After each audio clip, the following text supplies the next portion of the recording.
cet après-midi. Donc, on est parti pour une session intitulée « L'infantilisation institutionnalisée ». Et on aura donc deux interventions. Je vais présenter Rodolphe Dumouche qui va commencer. Et puis ensuite, je présenterai notre collègue qui est en ligne.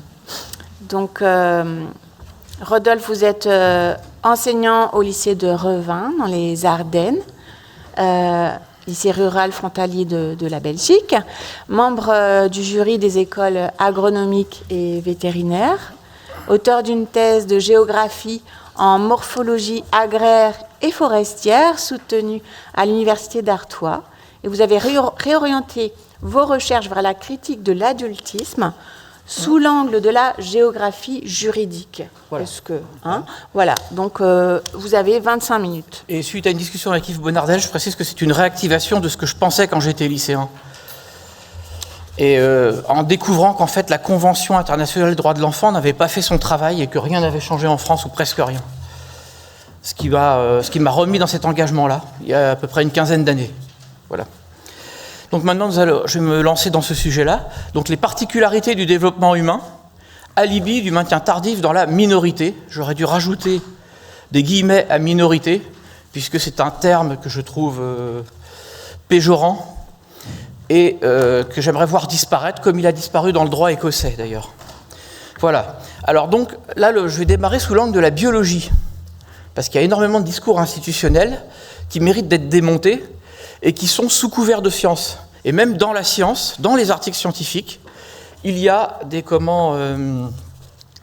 c'est pas des erreurs scientifiques, mais des biais, des interprétations. Ça veut dire que tout ce qui va être sur le plan technique, les images, l'analyse des images, l'analyse du système nerveux, tout ça c'est bon. Mais c'est ce qu'on en tire derrière. Voilà. Et justement, on va d'abord parler de cette histoire de l'adulte comme étant un être fini. Alors vous allez voir, c'est très intéressant quand on regarde ça, non pas du point de vue ontogénèse. L'ontogénèse, ça veut dire le développement depuis la cellule œuf au stade où on est... Enfin voilà, je ne vais pas l'appeler adulte, mais enfin un stade de toute façon où à un moment après on régresse. Mais sur le plan phylogénique, c'est-à-dire évolutif. Comment passe-t-on d'une espèce à l'autre? Par quel processus? Et qu'est-ce qu'un adulte d'une espèce par rapport à l'adulte de l'ancêtre? Et donc, il y a un chercheur américain qui s'appelle Stephen Jay Gould qui a travaillé spécifiquement là-dessus, sur les gènes du développement. Et donc, je vais pouvoir passer à la suite. Alors, comment tout cela m'est-il venu? Ça commence dès ma classe de seconde. On nous a distribué ce texte que vous avez là, et qu'on distribue très souvent aux élèves. Et donc, c'est Guy Avanzini, c'est un des papes de la pédagogie moderne, donc qui va tenir le discours officiel sur les élèves qui construisent eux-mêmes leur propre savoir. Et évidemment, quand on gratte derrière, en fait, ce discours-là, il ne faut pas toucher à l'adultisme qui est derrière. Et donc là, qu'est-ce qu'il raconte sur les adolescents? Que finalement... ils sont à peu près, sont moins bons que les adultes en tout, mais il y a quand même un truc qui est pas mal. Ils courent plus vite, quoi. Je sais pas si ça vous rappelle quelque chose. Alors, ils sont peut-être un peu moins intelligents, mais ils courent plus vite. Voilà, c'est ça, c'est les noirs, c'est tout à fait. Voilà. Donc, nous allons regarder justement ce que c'est que ce développement, voir si vraiment il n'y a que le sport qui est leur domaine. Bon, vous pensez bien que j'ai des réponses et des exemples qui vont prouver le contraire. Allez, on va attaquer donc sur le développement. Voilà, donc Stephen Jay Gould a créé ces horloges. Donc ici, c'est une évolution par hypermorphose qui est représentée comme ça. Alors il y a deux aiguilles qui sont l'une sur l'autre. Que s'est-il passé entre l'espèce ancestrale et l'espèce descendante? Eh bien, l'espèce ancestrale, elle correspond en fait au trait en pointillé au milieu. Donc, il y avait une certaine durée de développement, et puis il y avait un certain achèvement de développement qui est marqué par les petites marques CF, là, voilà. Et ce qui va se passer là, c'est que le développement il est plus long. Donc, par rapport à l'espèce ancestrale qui s'arrêtait au trait en pointillé, le développement sur l'espèce descendante, il continue. Il continue de s'adultiser, comme ça je vais employer le terme, il continue de s'adultiser au-delà du terme qui était chez l'espèce ancestrale.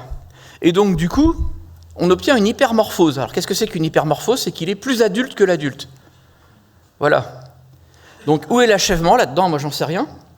Mais en tout cas, il y a une maladie chez l'homme où ça existe. L'hormone de croissance continue d'être produite après 19 ans, pendant des années. Et il y a un boxeur qui était connu pour ça, qui était plus adulte que l'adulte. Voilà, Maurice Tillet. Donc voilà, vous avez un prognatisme qui apparaît. Ça, c'est le visage. Donc je ne me moque pas de la personne, mais je montre ce qu'il y a derrière. Mais il y a autre chose de très intéressant. C'est que les bras s'allongent. Les épaules se voûtent. Les bras deviennent proportion plus longs par rapport à la proportion normale des jambes qui sont plus longues chez l'homme. Je ne sais pas si vous voyez où je veux en venir, là. Voilà, bon, certains voient déjà. Alors du coup, on va regarder s'il n'y a pas le processus inverse. Ça s'appelle la néoténie. Enfin, c'est un des processus inverses, il y en a plusieurs. Mais celui que je vais retenir le plus ici, c'est la néoténie. Donc dans la néoténie, c'est l'inverse. En fait, vous avez un ralentissement du développement pendant le même temps, ici.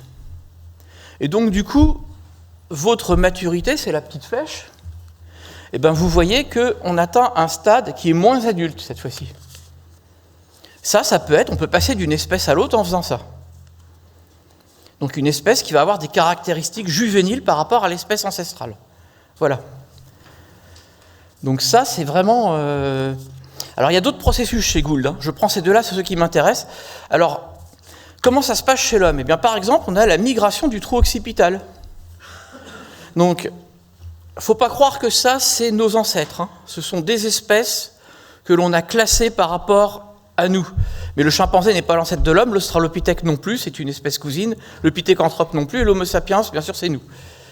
Donc, vous voyez que le trou occipital qui était placé... Oui, j'ai dit une sottise? Voilà.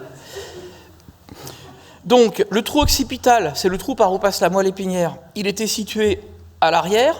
Chez nos ancêtres, c'est valable aussi. On a aussi ça chez les fossiles. Hein. Et puis, il va migrer vers le milieu, ce qui permet de tenir la posture debout. Alors, là où ça devient très intéressant, c'est ça. En fait, si on regarde le jeune chimpanzé, il est bipède et son trou occipital, il est au milieu. C'est-à-dire qu'en fait, l'homme, là, il a les caractéristiques d'un chimpanzé infantile, au stade adulte. Et si jamais il a l'acromégalie, il commence à les perdre. Donc, clairement, l'homme aurait évolué.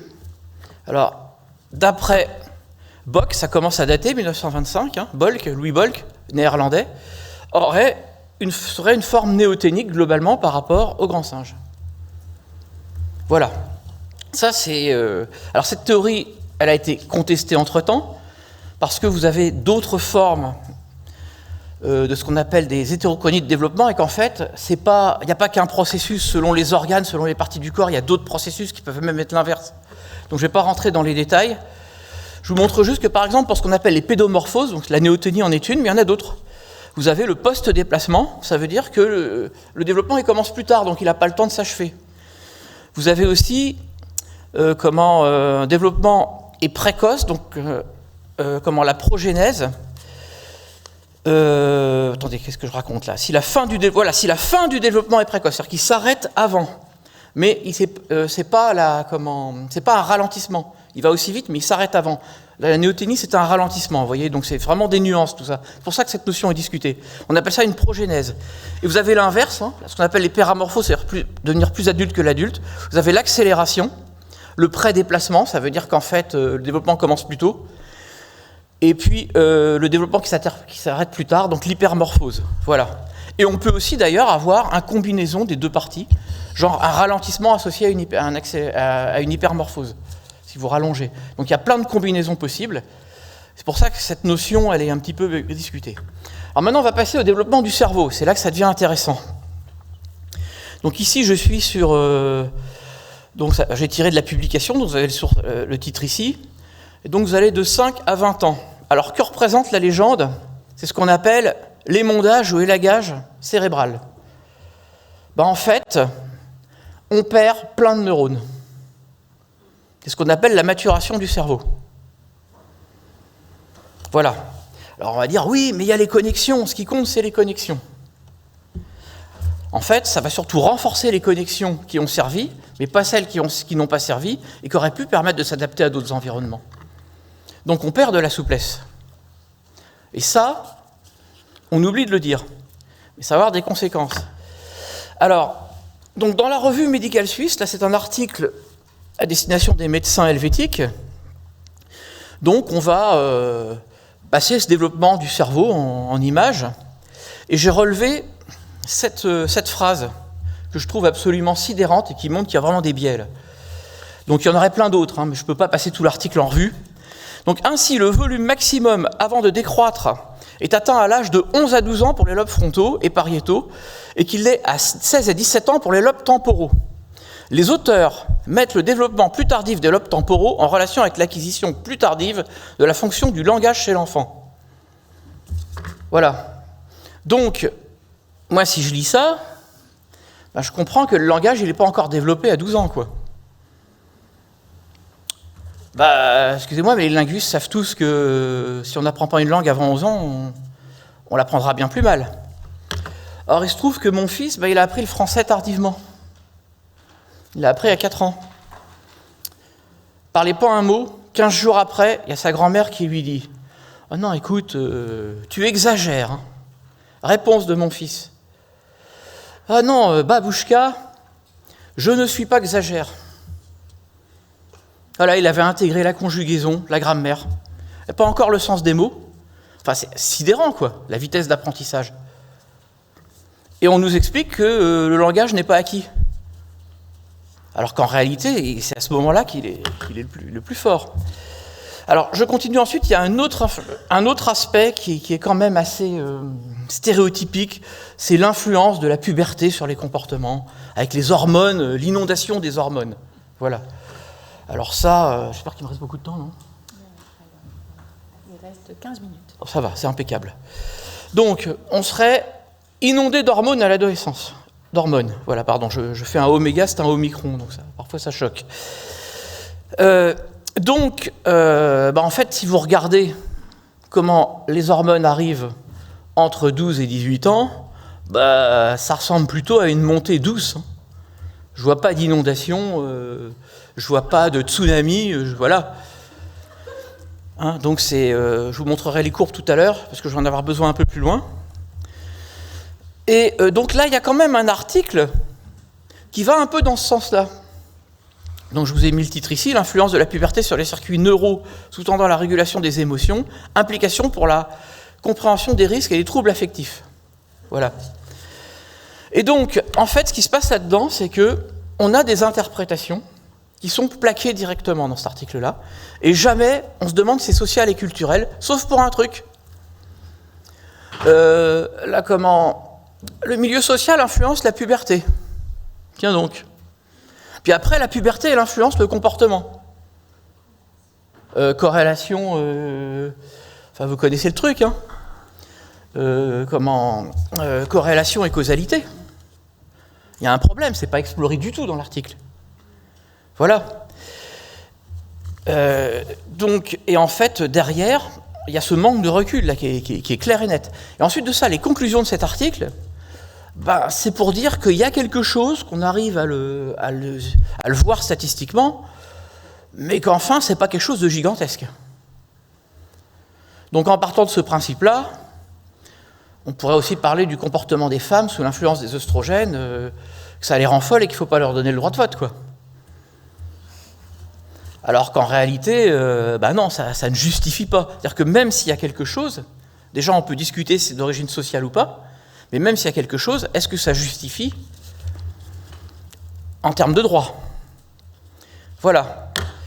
Donc, je résume ici, on a un cerveau immature mais performant. Donc moi je ne sais pas ce que c'est qu'immature. Déjà avec la première partie, vous avez vu qu'on peut être plus adulte que l'adulte, moins adulte que l'adulte. l'homme, il a évolué en s'infantilisant. Donc l'enfant, c'est l'avenir de l'homme. Si on continue d'évoluer comme ça, évidemment, l'évolution n'est pas linéaire, Darwin. Il ne faut pas avoir cette vision finaliste. Mais bon, on va dire que si on continue à évoluer comme ça, l'enfant est clairement l'avenir de l'homme. C'est ça qu'il a fait. Voilà. Donc ça bat en brèche cette histoire d'adulte qui est l'être fini et l'enfant qui n'est pas complet, qui n'est pas formé. Voilà, ça on peut le mettre en biologie, ça tient pas quoi. Voilà. Donc la capacité à apprendre les langues qui diminue et se réduit peu après 11 ans. Alors ensuite, je donne quelques exemples comme ça qui me sont venus. Mary Anning, en fait, à 8 ans, fait de la paléontologie, découvre des fossiles. Et à 13 ans, elle découvre... Oula, j'ai fait une faute. Un ichthyosaure, il y a un S en trop. Voilà, donc c'est un dinosaure marin, en fait. Voilà. Et un peu comme le dauphin, sauf que c'est un reptile et qui vit dans l'eau. Bon, Sadi Carnot, inventeur de la thermodynamique à 17 ans. C'est quand même là où se passe toute la science des moteurs. Évariste Galois, le mathématicien, qui s'est battu en duel, malheureusement. Ce qui va aller dans le sens de on ne contrôle pas ses émotions et tout ça. Donc... Voilà, je donne toujours un peu de bâton à se faire battre pour l'adversaire. Voilà. Mais maintenant, je prends dans l'actualité. Le théorème de Pythagore. Il y a 2 lycéennes américaines, là, qui l'ont démontré d'une autre façon, par la géométrie. C'est tout récent, ça fait quelques mois. Donc là, j'ai mis la source de l'article. Ici, en Martinique, des collégiens qui ont trouvé un filtre, qui ont inventé un filtre pour extraire le chlordécone. Ah oui. Voilà, Science Factor, les inspecteurs nous font de la pub sans arrêt pour ce concours-là. Quand certains se lancent, ça arrive à des découvertes qui ont des utilités. Ils ont 15 ans. Voilà, alors, l'IA, quelque chose de tout à fait nouveau. Moi, je suis complètement sclérosé. Je l'utilise, j'ai une formation d'ailleurs mercredi pour ça, le 15 là. Là, il y a des lycéens qui ont su l'utiliser. Ils ont passé en revue des données des télescopes géants. Alors, James Webb, il y a Hubble, voilà, merci. Et ils ont passé tout ça en utilisant, au travers de l'IA, ils ont réussi à réidentifier 1,5 million de galaxies en plus. Voilà. Moi, c'est des galaxies, je précise. Voilà. Alors, ça, c'est l'article. Donc, moi, je précise que ce sont des galaxies. Alors, il y en a 1000 milliards, mais bon, on ne peut pas les compter. Si vous voulez les compter une à une en mettant une seconde sans dormir, ça mettrait 33 000 ans. Bon, donc ça peut être fait que par intelligence artificielle. Et là, donc Mathéo Paz, 15 ans, a su programmer l'intelligence artificielle pour faire ces découvertes-là. Moi, j'en suis absolument incapable. Je ne vais pas employer de terme. Voilà. Donc lui, c'est parce que c'est cette semaine que c'est sorti ou la semaine dernière, un petit robot pour aller explorer les écosystèmes marins. Voilà, donc là il s'agit de détecter les espèces invasives. Bon, donc c'est encore récent. Et puis dans l'actualité, alors moi j'adore là, l'Église catholique n'est pas toujours misopède. Donc c'est le dernier saint canonisé de l'Église catholique, donc Carlo Acutis. Et donc, c'était un des premiers utilisateurs d'Internet. Il a fait son œuvre entre 9 et 15 ans. Alors, c'est des sites sur des miracles eucharistiques, des choses comme ça. La semaine d'après sa canonisation, les politiques, qu'est-ce qu'ils nous sortent ? Il faut interdire les réseaux sociaux aux moins de 15 ans. Voilà, bon. Donc, sans commentaire, quoi. Voilà. Alors, donc, j'en viens maintenant à Albert Einstein. Quand son premier biographe, Philippe Franck, lui a demandé d'expliquer d'où viennent toutes ces idées, c'est quoi votre génie et tout, il a dit c'est pas mon génie, c'est mon retard mental qui m'a permis de trouver tout ça. C'est parce que je me suis posé des questions d'enfant que personne ne se poserait, parce que voilà. Bon, je continue. Donc maintenant je passe, et au quand bien même il me reste du temps pour la partie juridique. Alors il reste 7 minutes. Impeccable. Bon, donc... Maintenant, on va dire, je n'ai pas besoin de me lever, j'ai tellement l'habitude de travailler debout que, voilà. Donc, et quand bien même il y aurait des comportements, soi-disant pour le lobe préfrontal, vous savez, c'est celui qu'on transperçait lors des lobotomies. Donc le lobe préfrontal, les adolescents, ils le contrôlent moins bien que nous, ce qui fait qu'ils prendraient plus de risques. Alors la prise de risque en évolution, ça peut avoir une grande utilité. Donc peut-être qu'il y a un intérêt évolutif à prendre plus de risques dans le début de sa vie et moins à la fin, quand on a des proches, par exemple, qui comptent sur vous. Voilà, tout simplement pour rester... D'ailleurs, ça a été prouvé, cette histoire-là, puisque les grands-parents qui, après la période de reproduction, après la ménopause, ont une utilité dans une espèce comme la nôtre et augmentent le taux de reproduction, ce qu'on appelle la fitness en termes darwiniens. Voilà. Donc, quand bien même il y aurait effectivement moins bien de contrôle, des émotions, Évariste Galois qui se bat en duel, mais c'est pas le seul, il y en a des plus âgés qui se sont battus. Hein. Voilà. Donc, eh bien, est-ce que ça justifie de supprimer des droits ? Surtout, on va voir quel genre de droits ça supprime. C'est pas un petit accompagnement pour contrôler mieux ses émotions ou une formation. Voilà. Donc ça a été utilisé sans vergogne avant 1974, c'est un truc à vomir, dont personne ne parle, il y a un véritable travail d'historien à faire, j'espère qu'un jour quelqu'un se penchera là-dessus. Voter, c'est 21 ans, choisir ses études, c'est 21 ans, par contre, à la guerre d'Algérie, 18 ans, open bar. Allez hop, mobilisé. Là, c'est un véritable... Non, mais c'est un scandale, c'est un déni de droit, c'est quelque chose, moi je comprends même pas que ce soit pas mis dans les grands scandales historiques au même titre que l'occupation, Vichy, enfin voilà, pour moi c'est de ce niveau-là, quoi. Et c'était il y a 50 ans, on était encore là-dessous, quoi. Alors ensuite, la France a toujours freiné l'application de l'acide. Je crois que c'était vous qui vous choquiez des sigles. Non. C'était votre collègue, voilà. Donc la Convention internationale des droits de l'enfant, mais pour le faire de la plage, j'ai écrit cette horreur. Hein. Donc c'est un suicide acide, comme chantait Mylène Farmer. Voilà. Donc, alors d'où ça vient ce frein-là ? Il y a Irène Théry, c'est la copine de Finkielkraut, qui dit c'est un mineur, pourquoi il aurait des droits ? On enseignait dans les facs de droit que pour avoir des droits, il faut être majeur. C'est ce qu'on enseignait encore il y a 40-50 ans. Hein. Voilà. Donc il doit être traité de façon inférieure. Voilà. Donc eux, ils ont influencé l'interprétation de la Convention internationale sur les droits de l'enfant. Ok, merci. Donc ils ont dit, il ne faut pas leur donner de vrais droits exercés par eux-mêmes. Il faut simplement que les adultes soient plus gentils avec. Voilà, ça c'est ce qu'il y a de pire. Il y a Jean-Pierre Chartier, influenceur au Sénat, j'ai écrit un article sur l'OVO d'ailleurs sur lui, qui a répandu cette rhétorique au Parlement. Le juge Durand, que tout le monde admire, je suis désolé, il refuse de démembrer l'enfance. Donc vouloir par exemple qu'on ait un droit progressif, comme on a au Brésil, en Grande-Bretagne, aux Pays-Bas, c'est démembrer l'enfance, sauf qu'elle est déjà démembrée, puisque pour le pénal c'est 13 ans, pour choisir son orientation scolaire c'est 18 ans, il y a un problème quand même. Hein. Voilà. Et puis la Cour de cassation qui a fait vraiment un très sale boulot, hein, et la dernière décision date de 2022 sur la psychiatrie. Voilà. Donc je ne vais peut-être pas rentrer dans les détails parce qu'il reste peu de temps.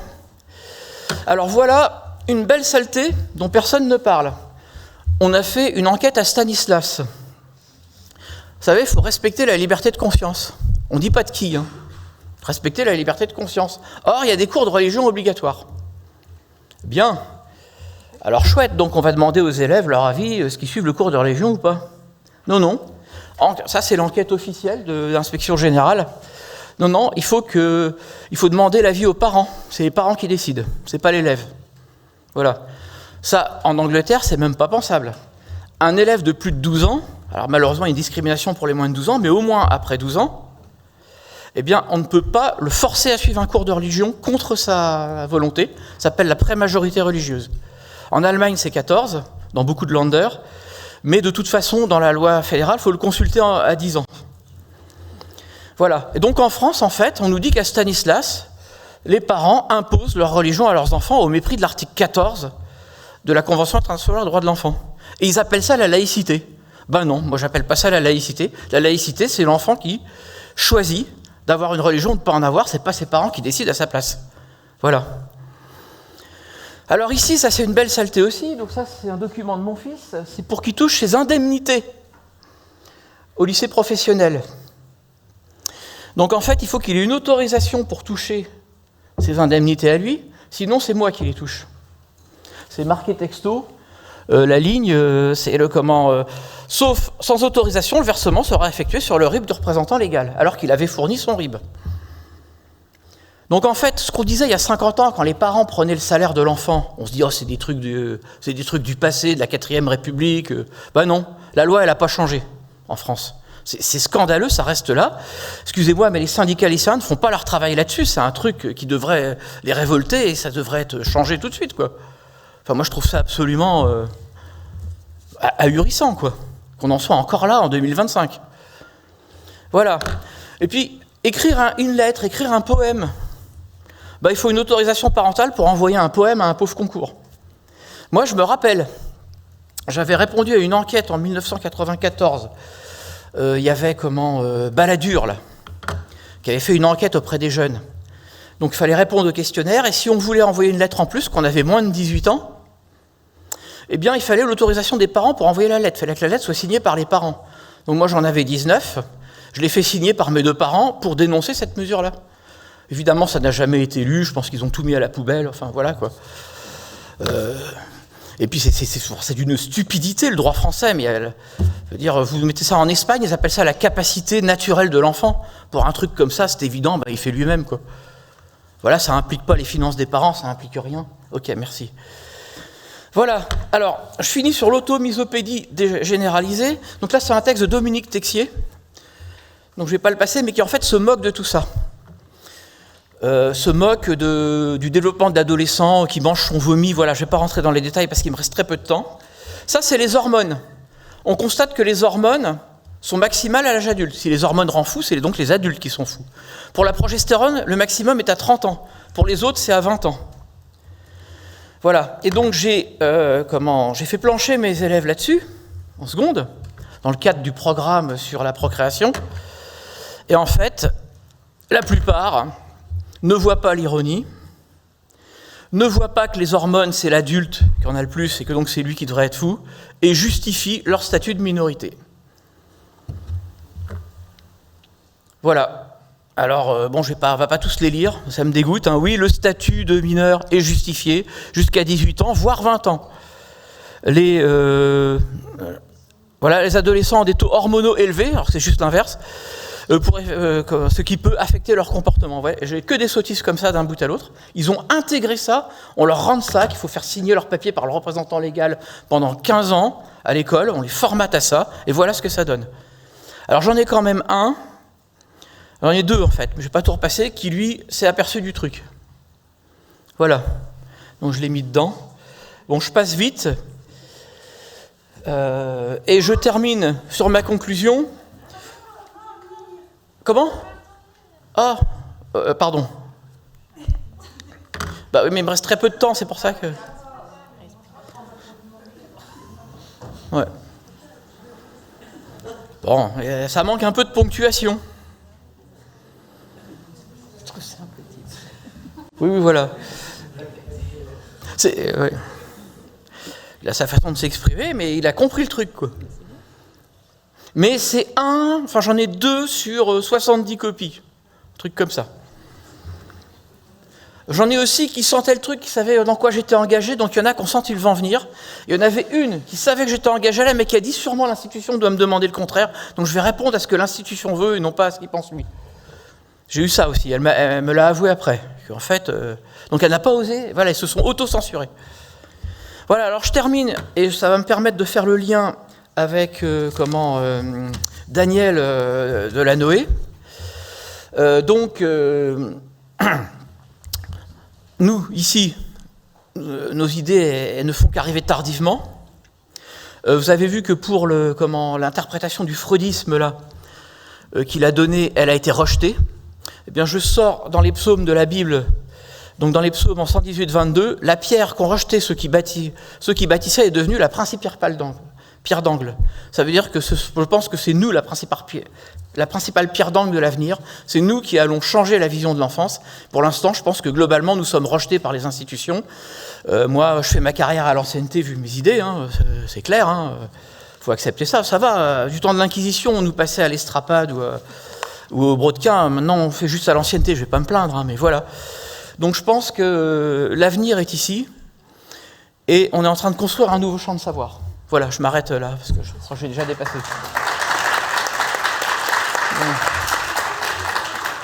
Donc, voilà, c'est ça. Donc j'ai tellement l'habitude d'être debout. Oui, ok. Bon. Oui. Merci beaucoup, Rodolphe, si ça vous va, donc vous restez avec nous. Oui, ici. bien sûr. Ok, direct. Oui. Vous m'entendez ? Oui, okay. Très bien. Merci beaucoup pour la présentation. Tous les éléments biologiques, là, c'est super intéressant. Et moi, il y en avait plein dont j'avais pas connaissance. Les horloges du début et tout ça, c'est vraiment super intéressant de présenter ça. Donc, merci.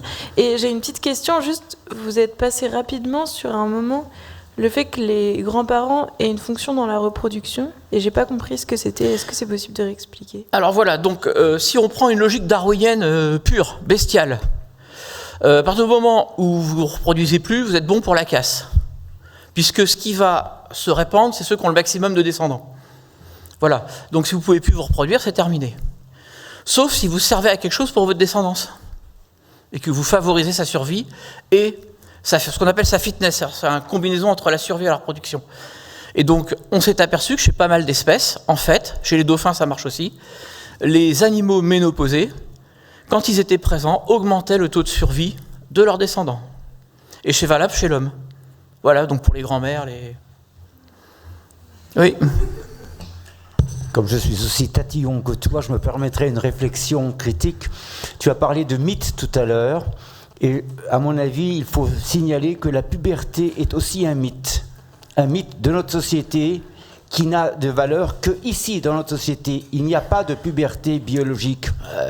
C'est quand même difficile de nier l'axe hypothalamo-hypophysaire qui commande les deux hormones LH et FSH qui ensuite déclenchent chez le garçon la production de la testostérone et chez la femme les premiers cycles féminins. Là, il y a quand même un fait qu'on ne peut pas nier. Oui, mais ça c'est un aspect biologique que j'accepte. Mais ça ne contraint pas, ça ne force pas à avoir cette discrimination qui est liée à la puberté. Oui, vous vous placez sur le plan social, je suis complètement d'accord. Voilà. Oui, Catherine. Oui, comme tu as bien potassé la question des hormones, là, ça me rappelle que l'OVO en avait assisté au colloque de la FF2P, la Fédération française, avec Michel Maignan, celui qui a fait un film sur Alice Miller, tout ça. Enfin bon, et il y avait donc c'est la FF2P, c'est les psychanalystes dissidents, quoi, en fait, dont parlait peut-être Daniel hier. Et il y avait un sexologue qui était intervenu en disant que c'était pas possible de mettre fin à la violence éducative, à la violence, parce que les hommes seraient toujours violents à cause de la testostérone. Connerie. Oui, mais si tu peux commenter ça, parce que justement, comme tu as le lien entre la testostérone et la violence. Déjà, mesdames, la testostérone, vous en produisez toutes. Déjà, oui, ça c'est... Sauf qu'elle est immédiatement reprise par une enzyme qui va la déshydrogéner pour la transformer en progestérone à certains moments du cycle. Voilà. Donc la testostérone, tout le monde en a. La progestérone, je crois pas, c'est quand même extrêmement similaire à la testostérone. Il y a juste différence de 2 hydrogènes. Par contre, c'est vrai que j'ai vu chez les poules qui couvent, elles sont envahies de progestérone, elles deviennent agressives pour défendre leurs poussins. Mais j'ai pas vu ça chez l'homme. Bon, mais dans ce cas, la mère devrait être agressive. C'était que la testostérone rendait les hommes violents, quoi. Puisque toi, tu as dit que le pic c'était vers 30 ans, donc après ça redescend. Non, testostérone, c'est stable après 20 ans. C'est la progestérone chez les femmes qui est au pic à 30 ans. C'est la progestérone qui augmente jusqu'à... Oui. D'accord. Et ça devrait rendre agressif vu les taux. C'est pas le cas apparemment. Ça devrait rendre agressif. Le seul cas où j'ai vu objectivement comportement féminin changer, c'est pas sous l'influence des hormones naturelles, c'est quand on fait une procréation médicalement assistée, stimulation ovarienne. Là, c'est des taux de dingue qui sont 10 fois les taux naturels pour produire 10 ovocytes au lieu d'en produire un. Puis après, il faut les ponctionner. Et là, il y avait vraiment du stress, quoi. Il y avait vraiment un comportement qui changeait, mais ça peut être aussi lié au stress autour de... Oui ? On prend une dernière question ou quelques questions encore, Cécile ? Là, on a fait le temps, mais... Une petite dernière. J'ai fait mon temps à mon âge. Merci beaucoup pour votre présentation. Je voulais vous soumettre un moment de réticence dans la démonstration en termes de tactique argumentative. C'était le passage sur les jeunes génies. Parce que j'ai eu l'impression que finalement, c'était adopter des critères hyper adultistes, compétitifs, spectaculaires, les prix, les concours, pour essayer de montrer que les enfants aussi étaient capables d'intelligence, mais que ça me paraissait une tactique un peu piégeuse, parce que finalement, c'était plutôt des enfants, des adolescents qui performaient l'adulte tel que les adultes se l'imaginent en termes de compétences. D'accord. Alors, moi, je ne suis pas spécialiste des sciences sociales, donc je peux me faire avoir par des biais comme ça, je peux l'admettre tout à fait. Oui, voilà. Bon. Oui. Je voulais peut-être rajouter un truc par rapport à ce que Sébastien vient de dire. C'est-à-dire que là, ce qu'on voit, c'est l'aspect extérieur, donc la performance de l'enfant. Mais pour avoir été un enfant très précoce, je sais par le travail ce que ça veut dire derrière en termes de difficulté à connecter, par exemple, la vie émotionnelle. Et je pense que ça, c'est aussi un critère, on va dire, adultiste, que de considérer qu'au fait, cet aspect-là est inexistant, que ce soit chez les sportifs qui performent, que ce soit chez des personnes qui font des découvertes extraordinaires. En fait, il y a tout un contexte intérieur derrière, et il n'est pas du tout pris en compte par le regard adultiste. Ben ça, je crois qu'en fait, c'est même pas de l'adultisme, c'est la façon dont on perçoit la science de l'extérieur, comment elle est faite et comment elle est construite réellement. C'est valable pour tous les chercheurs, je pense. Tous les récits, c'est des mythes aussi, hein, le récit sur Newton, le récit sur Einstein, peut-être pas forcément ce qu'ils ont vécu intérieurement. Avant de passer à la prochaine intervention, je voulais juste dire aussi que Colette Guillaumin, donc une des féministes matérialistes, a théorisé aussi cette surinterprétation en fait d'une marque physique pour théoriser l'idéologie raciste. On surinterprète, et pareil pour le sexe en fait, on surinterprète.